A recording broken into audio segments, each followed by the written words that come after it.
राज्यातल्या रेशन धान्य दुकानदारांच्या अनेक मागण्या शासनाकडे प्रलंबित आहेत.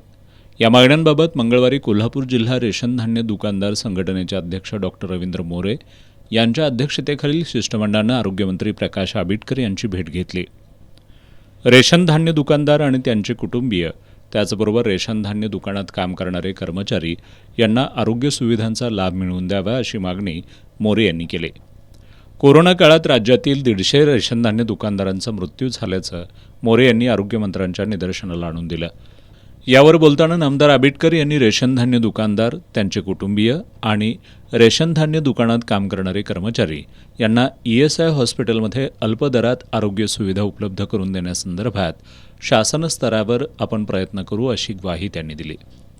मंत्रिमंडळाच्या बैठकीत यासंबंधीचा प्रस्ताव सादर केला जाईल. ई-पॉस मशीनमधील तांत्रिक अडचणी यासह विविध विषयांवर अन्न आणि नागरी पुरवठा मंत्री छगन भुजबळ यांच्याशी चर्चा केली जाईल असं आश्वासनही आरोग्यमंत्र्यांनी दिलं. या शिष्टमंडळात आबू बारगीर, गजानन हवालदार, रवी पाटील, संजय चौगुले, भास्कर कांबळे, आदित्य दावणे, भाऊसाहेब काळे आदींचा सहभाग होता.